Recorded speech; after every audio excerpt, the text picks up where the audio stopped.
아무튼 오늘은 홈테크를 저희가 홈테크가 되게 많잖아요. 한번 시리즈로 한번 쫙 나가보려고 해요. 그래서 지금 오늘은 이제 정수기, 지난주에는 우리가 청정기, 그래서 25센트 바이크도 우리께 얼마나 좋은지에 대한 거 이것도 한번 우리가 들어보기도 하고 L400 같은 것도 우리가 한번 정확히 한번 들어보기도 하고 그다음 그 시리즈가 다 나가면 우리가 지금 아티스트리 화장품이 다 리비전 됐잖아요. 거기에 대해서도 한번 또 이렇게 리더분들 통해서 저희가 강의 한번 들어보고 그러려고 합니다. 먼저 우리 정수기에 대해서 안국 사장님 모시고 예, 큰 들어보겠습니다. 큰 박수 부탁드립니다.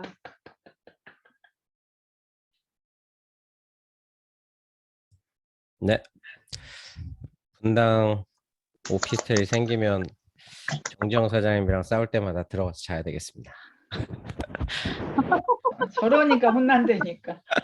내가 그랬잖아요. 무조건 여자가 옳다. 여자가 무조건 옳다. 농담이라도 그런 말 하지 말아야죠. 아유, 아니야. 그러니까 점수를 못 따요. 네. NG. 열심히 사람 초대해서 오피스텔로 가겠습니다. 네. 네. 네. 오늘은 정수기에 대해서 20분 하라고 하셨는데 제가 PPT를 쭉 계속 만들다 보니까 이거 도저히 20분이면 안 되겠더라고요. 그래서 홍 사장님한테 30분은 해야 될 것 같습니다. 그랬더니 30분 하시라 그러시더라고요. 그래서 오늘 정수기에 대해서 한번 정수기에 대해서 알기 전에 물에 대해서 한번 알아볼 수 있도록 하겠습니다. 자, 보시면 인체 내에 물을 얼마나 가지고 있는지 그 도표인데요. 우리가 통상 80%라고 알고 있잖아요. 물은 우리 몸의 80%다라고 하는데 그거는 소화일 경우에 80%고 지금 현재 70%나 60% 이렇게 가지고 계시겠죠. 그래서 거의 대부분의 사람들은 70% 정도 가지고 있는데 신생아는 90% 정도, 소화가 80% 정도 해서 나이가 들면 들수록 몸 안에 수분이 빠진다라는 걸 알고 계시고요. 그만큼 물이 중요하다는 거고, 그다음에 인체 물이 어떻게 구성되어 있나 보면 뇌하고 심장하고 근육에 75%가 포함되어 있고 간에 86%, 그다음에 신장이나 혈액에 83%, 그리고 딱딱해서 물이 없을 것 같은 뼈에도 수분이 22% 함유되어 있다. 이렇게 알고 계시면 될 것 같습니다.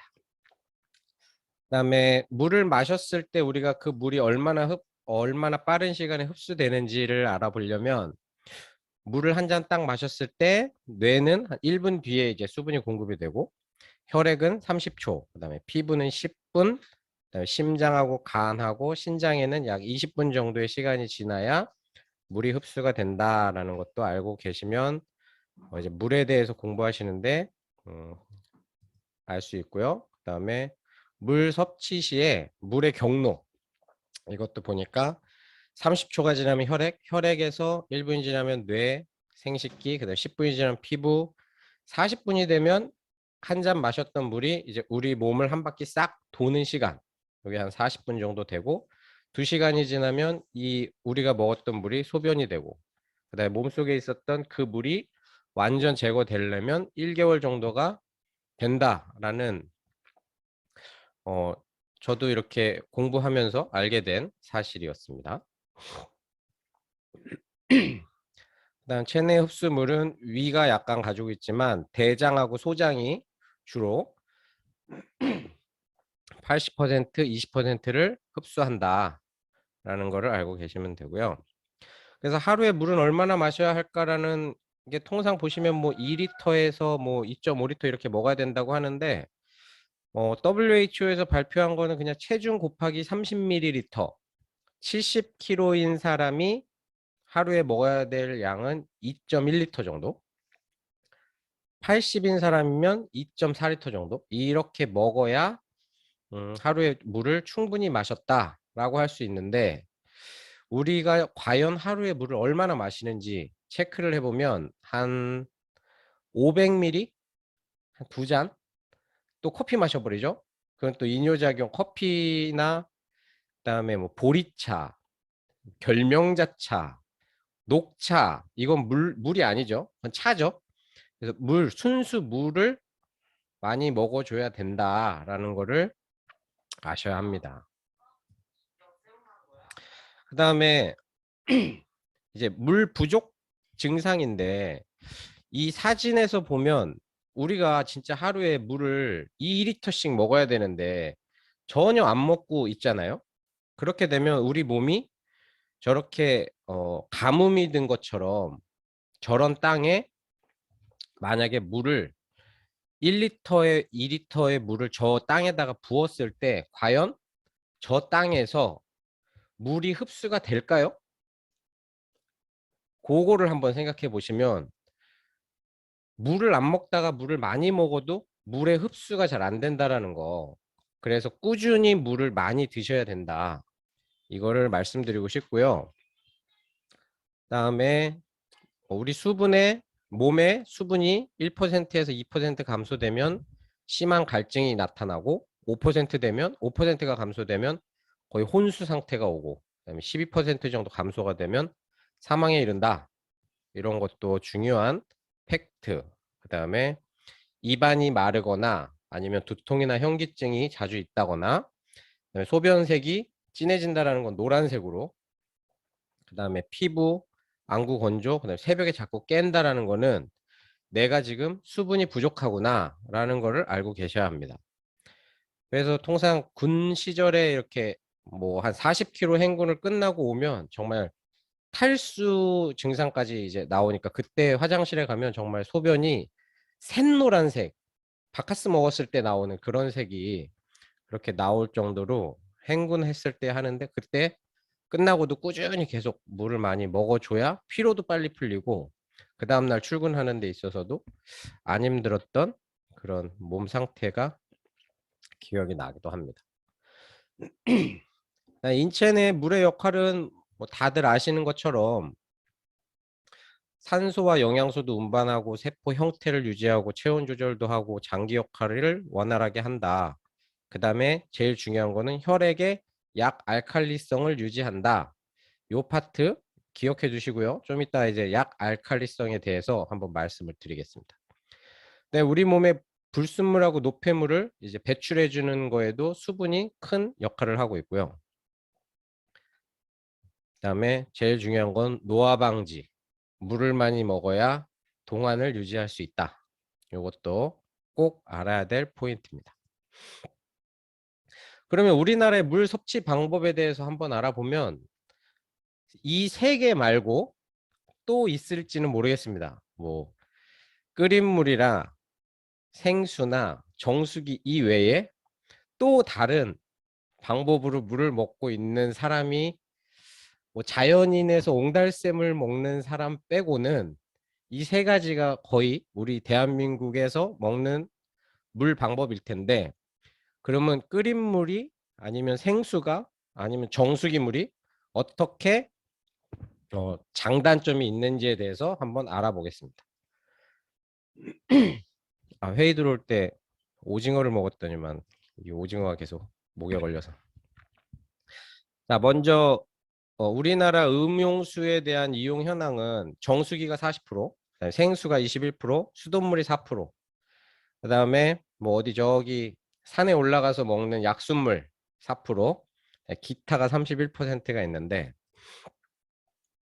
먼저 우리가 알아야 될 좋은 물의 기준은 1번 농약이나 그다음에 중금속이나 박테리아 같이 유해 성분이 없는 물을 먹어야 된다.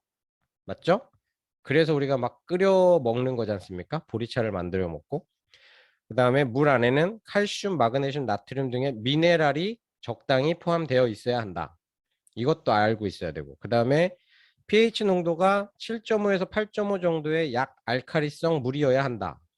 그다음에 네 번째, 용존산소라는 게 뭔진 모르겠지만 풍부해야 된다. 이렇게 네 가지가 좋은 물의 기준이라는 거는 알고 계셔야 됩니다. 그러면 한번 끓인 물에 대해서 보면, 100도씨에 5분을 끓여서 먹으면 박테리아나 바이러스가 죽습니다. 그래서 해결이 가능하죠.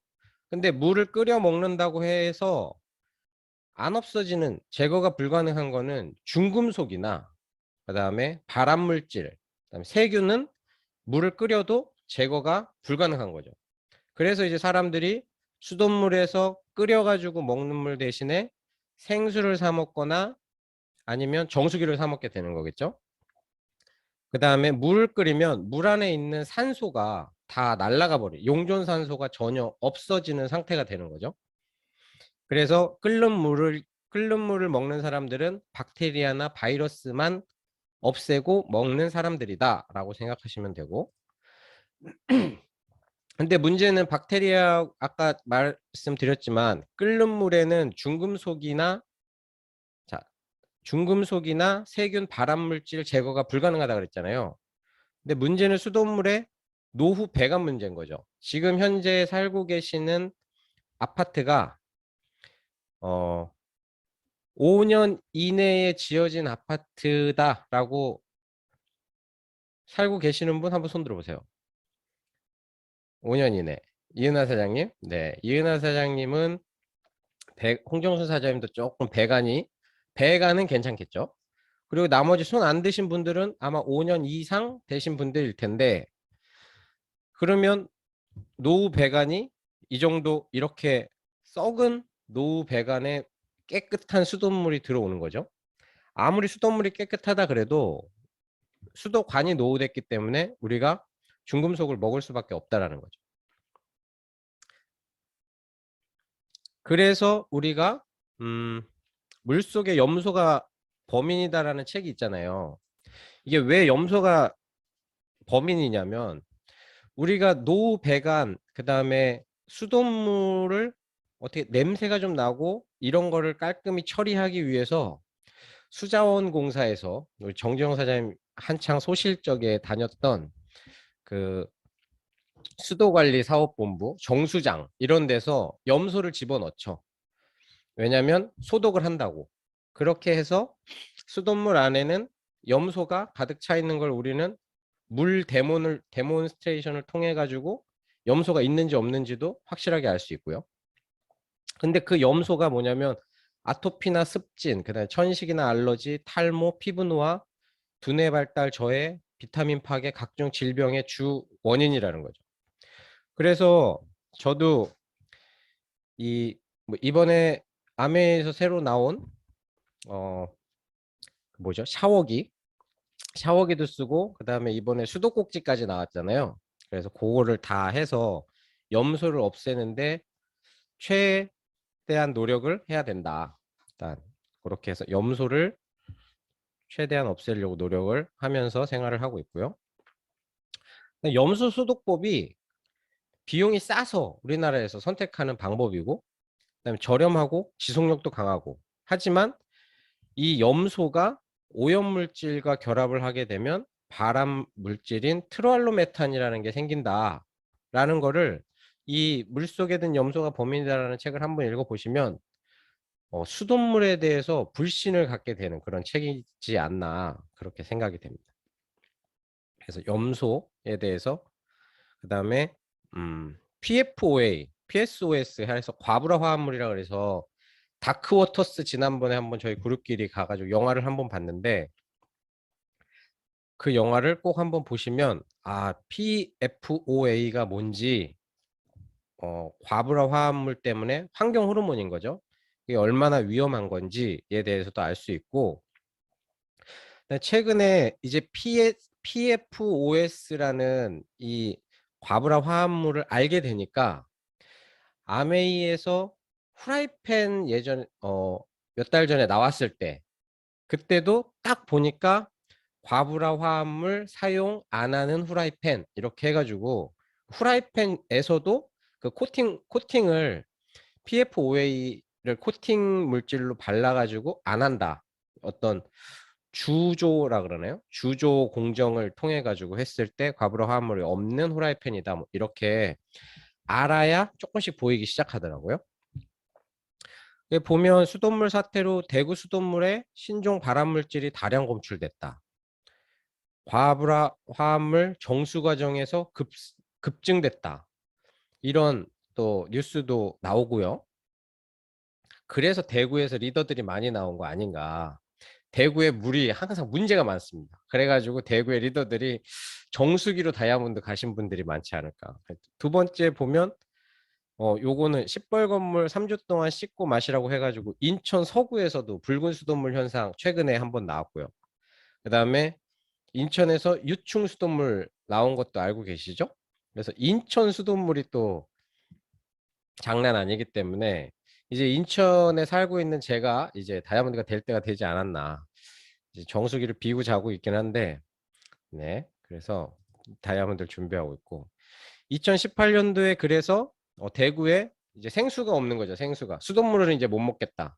그래서 생수로 생수병을 계속 사 먹는데 2018년도에 생수대란, 2019, 2020년엔 인천 생수대란 이렇게 해서 생수병 없어가지고 팔던 시절도 불과 1년 전에도 있었습니다. 그러면 우리가 이제 수돗물을 못 믿겠으니 생수를 먹겠다라고 하시는 건데, 그럼 과연 그 생수가 어떤 물이길래 라는 거를 좀 알아보자는 거죠. 그래서 2019년 11월에도 뉴스에 나온 거지만 같은 생수 공장에 다른 생수가 나옵니다. 그리고 가격이 틀려요.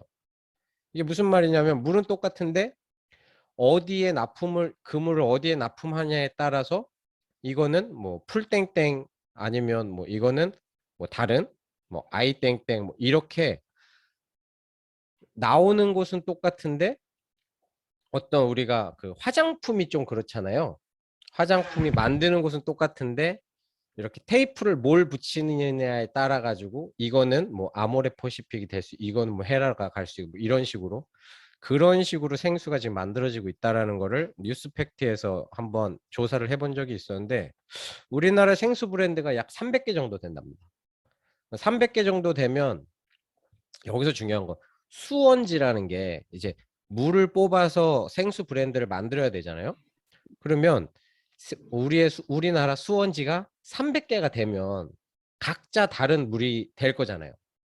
그렇죠? 그럼 과연 수원지가 300개가 되느냐? 이것도 보면 수원지가 300개 정도 되지가 않습니다. 그래서 각자의 상표는 다 틀리지만 미네랄도 제각각이고 근데 이 안에는 미네랄이 들어있다라고 성분 표시가 되어 있죠. 미네랄이 들어있으니까. 하지만 수질은 생수업자의 양심이고 가격 차이는 똑같은 수원지인데 가격 차이가 심한 거고 그 다음에 일회용이기 때문에 한 번 따서 먹은 다음에 시간이 좀 지나면 그 통 안에서 세균 증식이 최적화될 수 있는 수증기 그 다음에 수분 이런 환경이 제대로 갖춰져 있기 때문에 세균 증식이 많이 될 수 있는 환경이 갖춰져 있는 것이 생수통이다 라고 생각하시면 되고요. 그 다음에 혹시 이런 사진 많이 보시지 않으셨나요? 우리가 막상 생수를 구매하면 냉장고에 들어있는 생수통을 구매하는데 그쵸? 근데 이렇게 길거리를 가다 보면 특히 여름에 이렇게 가다 보면 이 직사광선에 노출되어 있는 생수병들을 볼 수 있습니다. 여기는 그래도 조금 양심 있다고 생수병 위에다가 이렇게 종이 박스를 이렇게 올려놓긴 했는데 이 생수병에 직사광선이 닿으면 이제 세균 번식이 딱 준비가 돼 있는 상태에서 뚜껑 열고 세균이 한 마리가 들어가면 몇 시간 내에 세균이 몇만 배로 이렇게 증식이 될 수 있는 쾌적한 환경이 이제 되어 있겠죠. 이렇게 보면 수원지는 하나지만 한 브랜드가 10군데에서 제조한다라고 팩트맨이 확인을 했지만 수원지는 우리나라의 총 67개 중에 300개 브랜드가 만들고 있다. 그러니까 수원지는 같은데 병마다 물이 틀리다고 이제 주장을 하고 있는 거죠. 근데 이제 생수 유통을 하다 보면 우리가 잘 알고 있는 포름알데히드, 그다음에 아스트알데히드 이렇게 발암 물질들이 햇빛에 놔두면 안 되게 돼 있는데 라고 자기네들도 알고 있어요. 유통업자들은. 하지만 놀 자리가 없으니까 그냥 길에다 방치하게 되고 그러다 보니까 생수병에는 발암 물질이 검출이 되고 있습니다. 그 다음에 최근에 이제 또 발표된 거로는 전 세계 생수 93% 안에 미세 플라스틱이 검출됐다라고 해가지고 이제 생수를 안 먹기 시작했죠. 생수통도. 그래서 미세 플라스틱 검출 생수는 보시면 259개 중에 242개. 아주 놀랍습니다. 93.4%. 저도 참 대한민국에 살면서도 이렇게 발표하는 걸 보면 아, 내가 대한민국에 살아야 되나, 딴 데로 이민을 가야 되지 않나 그걸 싶을 정도로 믿음이 안 가는데. 그래서 보시면 생수에서 검출된 미세 플라스틱은 거의 100 마이크로미터 입자당 1리터당 104개 정도가 검출이 됐다. 그래서 생수를 깨끗한 물을 마시고 싶어서 생수를 먹으면 미세 플라스틱을 먹고 있는 거다. 그러니까 이렇게 되면 이제 내가 도대체 무슨 물을 먹어야 되냐? 이젠 정수기 물밖에 없다. 이제 이렇게 결론이 되겠죠.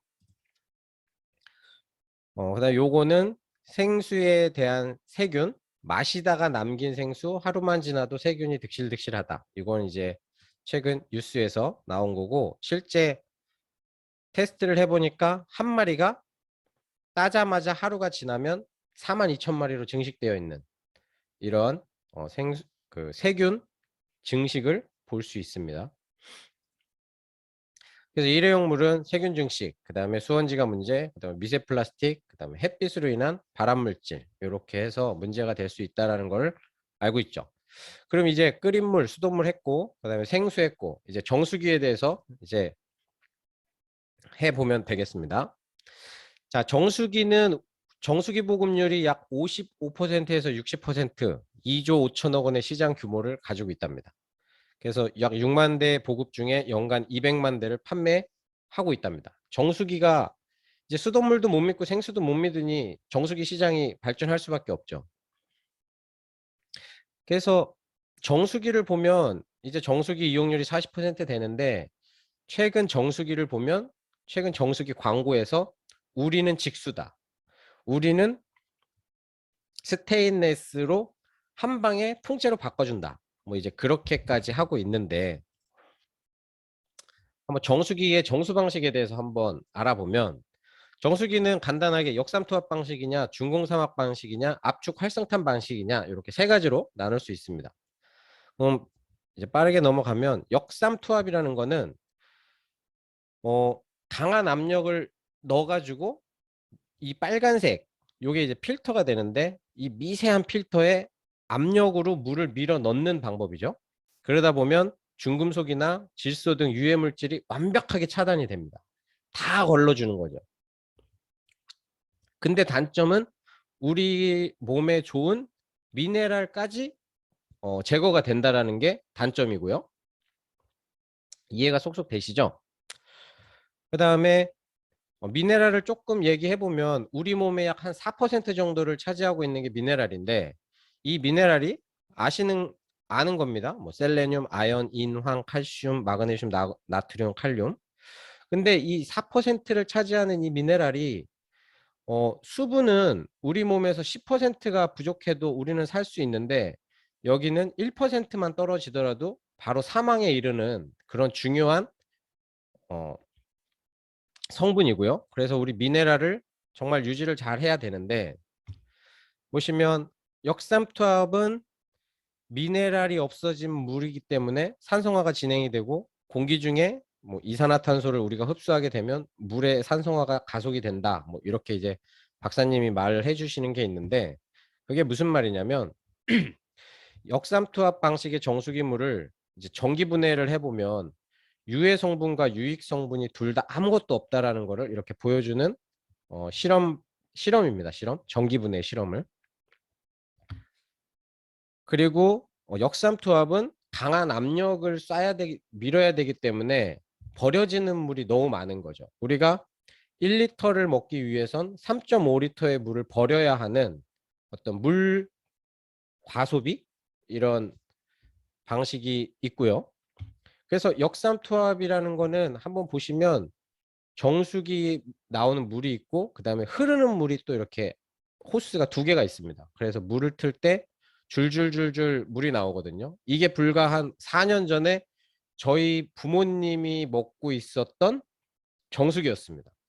음이온이 나온다며 역삼투압 정수기를 해서, 그래서 제가 한 4년 전인가요? 정재영 사장님이 바로 이스프링으로 바꿔드렸는데, 역삼투압 같은 경우는 연간 40만 원 정도의 낭비가 이루어진다라고 볼 수 있고요. 그 다음에 역삼투압 방식의 pH가 5.5이기 때문에 이 각 물의 먹는 물 수질을 보시면 WHO는 6.5에서 8.5의 이 pH 농도를 유지해라라고 권고를 하고 있는데, 어디 나라든 간에 거의 다 6.5를 최저치로 보고 있습니다. 근데 우리나라만 산성수 허용도가 5.8인 거죠. 이 6.5에서 밑으로 떨어지면 떨어질수록 우리 몸이 산성화가 되면 암에 걸릴 수 있는 확률이 높아진다라고 쉽게 생각하시면 되겠습니다. 그래서 건강한 몸의 혈액은 약알칼리성을 유지해야 되는데, pH가 낮은 5.5까지 내려가게 되면 우리 몸이 산성화 체질로 된다라는 걸 알 수 있고요. 그래서 먹으면 나쁘다라는 거를 알고 있는 거죠. 그래서 역삼투압 이제 정수기가 안 팔리면 이제 중공삼압이라는 또 이제 다른 방식의 정수기가 나오게 되는데, 중공삼압이라는 건 뭐냐면요, 가운데 구멍이 뚫린 미세한 실이라는, 저 맨 처음에 중공사막이라고 해서 무슨 사막에 가가지고 사막에 모래를 퍼와가지고 이렇게 필터를 하는 줄 알았는데, 그게 아니라 미세한 실에 물을 넣어가지고 거기서 필터링된 물을 먹는 방식을 중공사막이라고 하더라고요. 중공사막 같은 경우는 이렇게 실들이 이렇게 있어서 필터 수명이 상당히 짧습니다. 왜냐하면 물이 가는 방향이 항상 정해져 있기 때문에. 그래서 장기간 사용하게 될 경우에는 세균이 오히려 역증식하는 사태가 발생하고, 그 다음에 초반에는 성능이 우수할지 모르겠으나 계속 바꿔줘야 되는 번거로움이 있고, 그 다음에 미네랄도 통과할 수 있는 그런 필터 방식이기 때문에 중공사막 방식을 쓰는 정수기 회사들도 많이 있습니다. 그 다음에 다른 정수기의 문제점은 뭐냐면, 얼음 정수기에서 중금속이 나오는데도 알고도 쉬쉬하는 어떤 좀 불양심적인 업체도 많고, 얼음 모아두는 곳에 이렇게 금속가루가 나오고, 그래서 패러디한 게 쉿, 이건 중금속 들어간 얼음물이야 뭐라는 이런 패러디 포스트까지 나오기도 했거든요. 그 다음에 보시면 뭔가 있다, 정수기에 배신해서 뭐 JTBC에서도 이렇게 나오기도 하고, 그 다음에 바퀴벌레 알, 이거는 MBC에서 나오기도 하고, 이 우리 코디 아줌마들이 이렇게 정수기 교체하러 이렇게 오면요, 정수기 안 보여주시는 거 아세요? 혹시 그냥 자기네들끼리 샥샥샥 한 다음에 쑥 없어지는 거, 그런 문제가 있지 않을까. 그래서 아까도 말했다시피 좋은 물은 네 가지의 이런 이런 조건이 갖춰져야 좋은 물이다라는 걸 알 수 있고, 그래서 이스프링을 소개해 보자면, 이스프링은 뭐 제가 저 혼자 발표하는 건 아니지만 정수기, 가정용 정수기의 세계 판매 1위이고요. 그다음에 미국 수질협회에 인증됐고, 그다음 미국 위생재단인 NSF 네 가지 항목을 인증했고요. 그럼 이제 좀 이따 NSF에 대해서 제가 또 간단하게 설명해드리고, 뭐 140가지 유해 물질을 압축 카본 필터가 걸러주고, 그다음에 이커플드 테크놀로지라는 거, 그다음에 UV 램프가 있고, 스마트 칩과 버려지는 물이 전혀 없는 직수 방식이고, 세계적으로 120개 특허 등록 출원이 되어 있다. 그럼 이 정수기가 이스프링인데, 이스프링만한 정수기가 있으면 그 정수기 드셔도 됩니다. 근데 그런 정수기가 있을지는 모르겠지만 한번 빠르게 넘어가도록 해보겠습니다. 아까 제가 NSF라 그랬는데, NSF라는 거는 1944년도에 설립된 WHO 협력센터로서 시험 인증 제공을 하는 기관입니다. 그래서 NSF 미국 위생재단이라고 하는데, 우리가 NSF 인증 받은 게 이렇게 4개라고 알고 있잖아요. 42, 401, 55B, 53. 근데 사실은 6개, 이렇게 P447하고 473을 받았었는데, 요 3개의 항목이 53으로 합쳐졌습니다. 그렇기 때문에 우리가 NSF 인증을 4개를 받았다라는 거고, 42번은 웬만한 정수기는 다 받아야 되는 거죠. 이건 뭐냐면 맛, 그러니까 물맛, 그다음에 물에서 냄새가 나면 안 되는 그런 게 제거가 됐느냐. 42는 보통 싸구려 정수기라고 하면 반드시 받아야 되는 항목이고, 이제 어려운 항목은 이 401, 그다음에 55B, 그다음에 제일 중요한 게 이제 53. 요건데 요 네 개의 어떤 NSF 인증 받은 거 있냐 이렇게 물어보면 웬만한 정수기는 받은 게 없다고 할 겁니다. 받았다고 하면 이제 한 200만 원대로 이제 넘어가겠죠. 그런 걸 잘 보시면 되고요. 그다음에 NS 아까 제가 말했듯이 401 이게 의약품 등 신종 오염물질인데 애기 키우는 아줌 엄마들한테 제가 종종 말하거든요. 애기 감기약 남은 거 어디다 버리세요? 그럼 뭐 100%다 화장실 아니면 원래 FM은 약국에다 버려야 되는 게 맞는데 화장실이나 싱크대에다 버리셨겠죠. 그러면 그 싱크대에 버렸던 그 약들이 다시 어디로 올까요? 이렇게 물어보면 뭐 다른 데로 가는 줄 아시나 봐요. 근데 어차피 결국 다시 수돗물로 오게 돼 있거든요. 그럼 정수기를 설치한다라는 건 다시 수돗물이 정수기에 물이 들어오는 건데, 그럼 결국에 내가 버린 약도 정수기를 통해서 들어오는데, 그럼 그 정수기가 그 약 성분을 걸러줘야 될 거 아니에요? 근데 그런 기능이 있는 정수기를 쓰시느냐? 라고 하면, 그런 것까지는 생각을 못 해봤네요. 라고 말씀을 하시죠. 그래서 401이 중요하다라는 거고요. 그다음에 우리 필터 하나에 5,000리터니까 2리터짜리 페트병 2,500개를 아끼는 셈이죠. 생수를 안 먹게 되면. 그다음에 140가지의 유해물질 제거하고 미네랄 유지한다. 아까도 제가 계속 미네랄에 대해서 말씀을 드렸고요. 그다음에 이것도 대구인데 라떼 아시죠?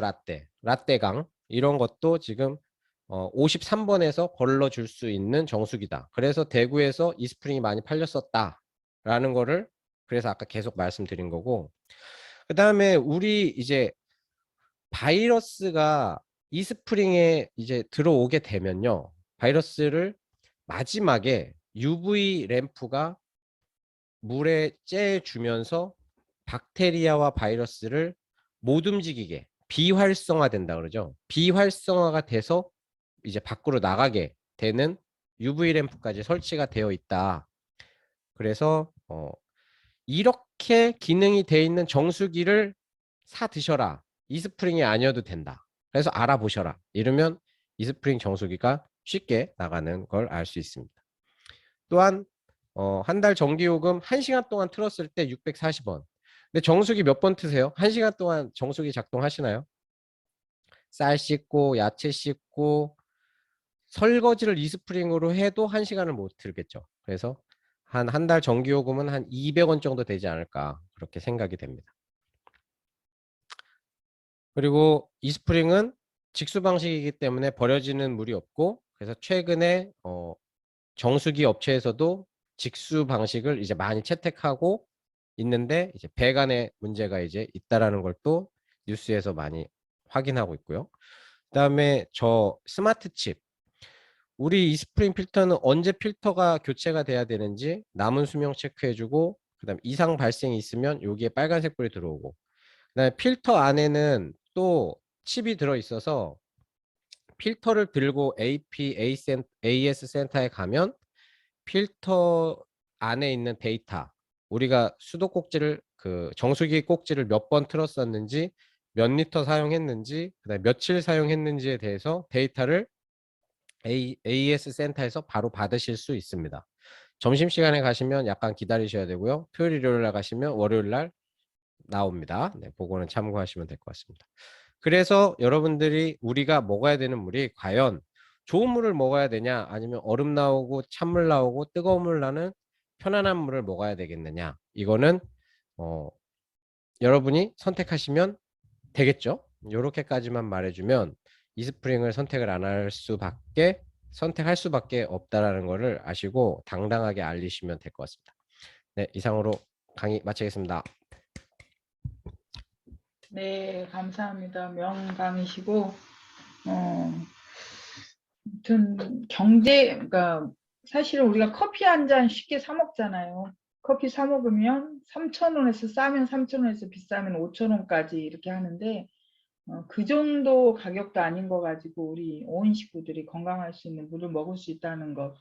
그래서 저희 같은 경우는 정수기가 나왔을 때 다이아몬드로 갔거든요. 그래서 강아지 요법 해가지고 그분 집에 정수기를 설치해 놓고 한 일주일이나 보름 써보게 하고 다시 떼오고. 그러니까 우리 집에 설치한 정수기 따로 이렇게 빌려주는 정수기가 따로 있었거든요. 그래서 우리가 정수기 스쿨을 하게 되면 이렇게 전환기 타입을 많이 했던 것 같아요. 퍼식보다는. 그래서 그 집에 이렇게 달아주는 그런 훈련을 굉장히 많이 했던 그런 기억도 납니다. 아무튼 이것저것 어떻게 보면 가장 요약된 정보라고 생각하고 너무 잘해주신 우리 안국 사장님께 큰 박수 부탁드립니다. 이 시간에는 우리 지난번에 A 저스트 아메이 아카데미에서 지난 어제하고 그저께 이렇게 강의 8시에 올렸는데 저는 그 전날 못 들었는데 박지연 사장님 들었냐고 저를 체크를 해주시더라고요. 그래서 못 들었다 그랬더니 얼마나 좋은 내용인데 못 들었냐 그래서 제가 그날 틀어놓고 최장사님이랑 같이 봤거든요. 정말 좋은 시간에서 제가 유튜브 다시 찾아갖고 듣기도 했는데 우리 박지연 사장님께서 일목요연하게 잘 설명해 주실 거라고 생각합니다. 시간을 조금 축소해 주시면 2부로 1부, 2부로 나눠서 하셔도 됩니다. 우리 박지연 사장님을 모시겠습니다. 네, 안녕하세요. 서울에 사는 박지연입니다. 다들 보셨죠? 여기 계신 분은 다 리더시니까 당연히 보셨을 걸로 알고, 보셨음에도 불구하고 제가 한번 요약을 해보도록 하겠습니다. Just 아메이 세미나 압니다. 여기는 이제 가장 제가 발표하고자 하는 내용은 그 4명의 파운더스 다이아몬드 이상 수석 EDC 이상의 리더들이 모여서 했던 미팅의 내용을 요약해 보도록 하겠습니다. 우리가 이제 여기 계신 분은 다 사업을 하시잖아요. 아메이 장사가 하시는 게 아니라 아메이 사업을 하시는 거잖아요. 사업을 하실 때는 어떻게 해야 돼? 어떻게 해야 다이아몬드가? 어떻게 해야지? 그게 중요한 게 아니라 왜?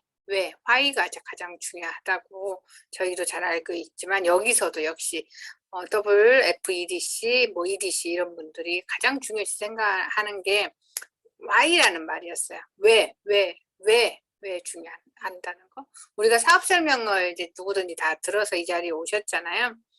이제 많은 사람들이 이제 나는 뭐 1,000만 원도 벌 수 있다고 해서 일을 찾았을 때 이왕하는 거 1,000만 원도 벌 수 있는 일을 하기 위해서 일을 시작했다. 그래서 현재는 주 1,000만 원을 벌고 있다. 뭐 이렇게 얘기하신 분도 있었고, 또 어떤 분은 이제 나는 냄비, 퀸을 사서 왔다. 퀸 하나로 뭐 찜을에 케이크를 구워 먹고 뭐 여러 가지 요리를 했을 때 오히려 훨씬 더 아낄 수 있더라. 그래서 사장님, 네. 슬라이드 쇼로 이렇게 하시지 그러세요? 안 보여요? 아니, 예, 그냥 이렇게 뭐랄까 전체 화면만 이렇게 화면으로 보이니까. 전체 화면이라 보인다는 거. 예. 슬라이드 쇼로 하시면 될 것 같아요. 그럼 자세히 볼 수 있을 것 같아요. 네네네, 좋습니다. 아까 안 보였어요? 예. 뭐 이렇게 나왔습니다. 그리고 이제 어떤 분은 이제 그 시대의 흐름에 대한 강의에 대해서 하다 보니까 이제 책을 요즘에 제가 가장 많이 탱고 과정에 느끼는 게 책 읽기거든요. 예전에는 책을 잘 안 읽었었는데 요즘에 책을 읽다 보니까 정말 모든 리더들의 가장 싼 게 책이다. 그 안에 모든 노하우가 다 있다는 걸 요즘에 진짜 많이 느끼게 됩니다. 우리가 아메이 사업을 하는 가장 큰 이유는 3가지 자유죠. 재정적, 친구적, 시간적 자유를 보고 있는데 이게 이것도 물론 아주 중요하지만 현재 보이는 나의 형편, 나의 사정, 현재 재정, 친구, 시간적 자유보다는 정말 이건 사실 중요한 질문인 것 같아요. 어떻게 내가 살아야지 죽기 전에 이렇게 살다 가서 행복할 수 있을까? 그 부분에 대한 질문에 대해서 가장 많이 얘기를 했고요. 저도 정말 많이 공감되는 얘기였고요. 우리가 사업을 할 때 가장 중요시 생각하는 게 이제 포커스를 두어야 할 게 본질적인 가치와 사명. 내가 왜 이 사업을 하지? 가치. 이 사업의 가치는 뭘까? 나의 사명하고 이 사업하고 일치가 되는가? 그 부분에 대해서 스스로 계속 나를 설득할 수 있는 거에 이제 초점을 맞추는 게 이제 좋을 것 같다고 얘기를 하셨고요. 그리고 무엇보다도 정말 중요한 게 우리가 솔직히 아메이 회사 믿잖아요. 시스템도 너무 잘 믿죠. 스폰서님처럼 하면 성공할 거라는 것도 믿어요. 그런데 가장 믿을 수 없는 게 나 자신이죠. 나 자신. 믿다가도 잠깐 좀 소비자들이 파트너들이 부정적인 얘기하면 정말 그런가 이렇게 스스로 너무 자주 나를 믿지 않는 그런 게 계속 되풀이 되는 게 내가 아니었나. 그래서 나 자신을 정말 믿자. 그러면서 할 수 있다, 할 수 있다. 지금 여기에 계신 모든 분들이 목표하는 바를 다 할 수 있을 거라고 보고 있습니다. 그러면은 사업을 하실 때 여기 계신 분들도 사업을 하실 때 내가 계획한 대로 목표한 대로 쭉쭉쭉쭉 계속 됐으면 여기 계신 분들 다 크라운 앰버서더가 되어 계시겠죠. 근데 마음대로 잘 안 되잖아요. 그럴 때 마음대로 잘 되지 않을 때 계획대로 잘 되지 않을 때 어떻게 하면 이 내가 처음에 계획했던 이 마음을 계속 유지할 수 있을까? 그 부분이 너무 중요하다는 거죠. 그럴 때도 왜? why를 생각을 해봐야 된다는 거죠. 내가 왜 시작했지? 아, 지금 내 마음이 이러이러해서 힘든 거구나. 감정이 힘들어서 그런 거구나. 내가 이 사업이 힘들어서가 아니라 내 감정이 힘든 거구나. 당연히 힘들지. 하지만 내가 처음에 세웠던 그 부분을 어떻게 하면 잘 목표를 이룰까? 그 부분은 너 원래 처음에 꿈이 있잖아요. 내가 원래 그것이 하고 되고 싶었잖아. 너의 꿈은 뭐였잖아. 이러면서 나를 계속 이렇게 채찍질 칭찬해주고 나를 계속 왜 했는지 그 부분에 대해서 많이 내 자신에게 질문해 주는 게 가장 중요하다는 말씀을 해주셨고요. 그리고 우리가 너무나 잘 알죠. 목표의 중요성에 가장 포인트 중에 하나는 이분들은 다 EDC 이상이어서 이런 말씀을 하셨어요. 개인의 임계점, 나의 임계점으로 갈 수 있는 피는 다이아몬드까지더라. 그런데 다이아몬드 이상 여기에 계신 분들이 EDC라든지 크라운 앰버서더 뭐 많은 꿈을 꾸고 있지만 그 이상을 가기 위해서는 결국은 팀이 필요하더라. 팀이 너무너무 중요하더라는 그런 말씀을 하셔서 우리가 누구나 그 이상을 원하시기 때문에 지금부터 이왕하는 거 팀의 목표를 가지고 팀이 합력하는 방법을 하는 게 가장 빨리 갈 수 있는 방법이 아닌가 그런 생각을 다시 한번 해봤습니다. 그러면 목표에서 눈을 떼지 않으려면 우리가 가장 많이 하는 꿈보드판을 이제 우리가 벽에다 붙이고 냉장고에 붙이고 수첩에 붙이고 이런 시각화를 계속 하는 거고 여기에서 또 도전적인 내용이 나왔었는데요. 저 같은 경우는 이 도전적인 내용 중에서 파트너의 꿈과 목표도 다 이게 꿈보드에 붙이더라고요. 그건 저도 하지 않았던 거고 그 부분은 그래서 내 파트너의 꿈과 목표까지도 모두 다 이렇게 하면 좋을 것 같고요. 여기에서 이제 핀 보너스 같은 거 나중에 이제 하면 좋을 텐데 여기에서 자기 목표 핀이 있으신가요? 여기에서 이제 제 거 같은 경우는 FEDC다 그러면 616인 거죠. 6레그 파운더 스피트 16점. 여기에 계신 정 크라운님은 어떻게 될까요? 1264. 12레그 64점이 되는 거죠. 크라운 앰버서더는 14레그 88점. 그래서 이걸 뭐 마술처럼 이렇게 주문처럼 이렇게 애우는 이런 방식이라서 이게 제가 숫자로 적어놔서 무슨 말인지 못 알아들으실 것 같아서 얘기를 했는데 예를 들면 FEDC 같은 경우는 6레그 16점, 616이죠. 그리고 그 핀을 달성하면 3,300만 원, 핀 보너스 연속 달성했을 때 1,100만 원. 뭐 이런 의미입니다. 여기에 있는 것들을 자기 주문으로 하나씩 숫자를 선택을 하셔서 1276을 하시든 1052 14,100 FCA는 파운더스 크라운 엠버서는 14레그 100점입니다. 이런 부분을 나의 목표로 이렇게 삼는 것도 참 좋을 것 같습니다. 목표는 결국은 매일매일 하루하루를 어떻게 보내느냐. 열심히 매일 하루하루를 매일 열심히 하면 갈 수 있다고 합니다. 매일매일 강도를 어떻게? 점점 세지면 된다는 거죠. 그런데 이 점점 세진다는 의미가 저는 여기에서 이제 나왔었는데요. 점점 세진다는 게 여기 계신 PT, 플래티늄 이상인 분들은 그 점점 일의 양은 충분히 했다고 봅니다.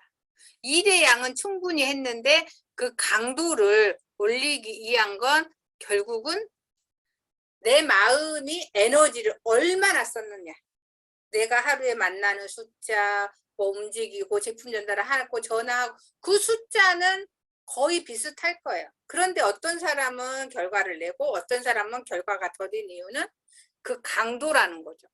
내 마음의 에너지, 얘기를 할 때 얼마나 파워풀하게 하고 얼마나 내 진심을 전달을 하고 얼마나 내가 확신 있게 하고 얼마나 내가 그걸 반복해서 계속 했는지 그 부분에 대한 게 바로 이 성공을 할 수 있는 일의 강도를 높이는 그 방법이 바로 이 강도라는 그런 의미로 좀 요약이 되고 있는 것 같습니다. 저도 이 많은 것들을 미팅을 이렇게 들으면서 시간이 없으니까 이제 쭉쭉 넘어오긴 했는데요. 정말 포인트는 그건 것 같아요. 내가 무슨 일을 계속해. 무슨 일을 하는데 이 일이 내가 탱크화를 해? 탱크화를 하는데 이게 내가 지금처럼 하는 탱크화. 지금 여기 계신 분들이 지금처럼 하는 지금 하고 있는 탱크화만큼만 하면 3년이나 5년 뒤에 나의 사업에 긍정적인 영향을 줄 것 같아? 지금처럼 내 강도로 하면은 그럼 계속 하시면 돼요. 근데 지금처럼 나의 강도로 탱크화를 해? 그러면 내 사업이 내가 원하는 대로 이루어질까? 아니면 그걸 하지 말고 더 하라는 거죠. 내가 원하는 만큼. 그리고 다양한 각도로 내 자신한테 질문을 계속 하라는 거죠. 너 지중해 왜 가고 싶어? 크루즈, 지중해 크루즈 왜 가고 싶어? 다른 사람 다 간다고 하니까 쪽팔리니까 간다고 하는 거야? 아니, 그래? 그러면 지금 갔다 와. 그 돈 들여서. 진짜 너가 가고 싶은 이유. 왜? 그래 성장해서 그 모습. 지중해 앞에 서 있는 내 모습이라기보다는 누구랑 같이 지중해를 가고 내 네트워크 상태는 현재 어떻게 돼서 나는 지중해를 타고 있는 여기에서 가장 중요한 이 why라는 왜라는 것을 가장 강조하는 그리고 내 스스로한테 이렇게 질문을 내가 지금 하는 게 긍정적 영향을 줄 것 같으면 꼭 긍정적 영향이 아니야? 그러면 스탑을 하라는 게 포인트였던 것 같습니다. 그러기 위해서 이제 제가 이 부분 띄워드는 마지막 장인데요. 우리가 나의 꿈과 목표를 성취하기 위해서는 결국은 내가 뭘 가장 중요시 생각하는가 내 자신한테 질문해 볼 필요가 있다는 거죠. 이건 아메이에도 핵심가치 6가지가 있듯이 나에게도 여기 계신 모든 분들한테도 핵심 가치가 아마 있을 거예요. 그 핵심 가치를 스스로 나한테 물어봐서 그 부분을 내가 정하고 내가 정했을 때 그 꿈과 목표를 확실히 여기 아무리 많은 좋은 내용이 있더라 100가지 1000가지가 있더라도 이건 결국은 초집중을 해야 된다는 거죠. 아메이도 6가지인데 회사도 6가지인데 나는 몇 가지? 뭐 3가지, 5가지 이렇게 해서 초집중을 하고 내 스스로한테 계속 질문을 던져서 그 질문이 맞다면 고 아니면 스탑 이렇게 하면은 우리가 이 팀워크로 우리의 목표하는 우리 개인의 목표에 에도 다 도달할 수 있을 거고, 우리가 팀이 이루어지면 우리 스폰서님이 앞으로 그 이상의, 우리가 누구나 원하시잖아요. 여기 계신 분들. 스폰서님이 그 핀을 EDC, 파운더스 EDC를 이루는데, 여기 계신 분들이 정말 팀워크로 이룰 때만이 우리가 같이 기뻐하고 같이 이룰 수 있을 거라고 확신합니다. 파운더스 유니언 화이팅! 박지연 화이팅! 말하는 대로 된다. 화이팅!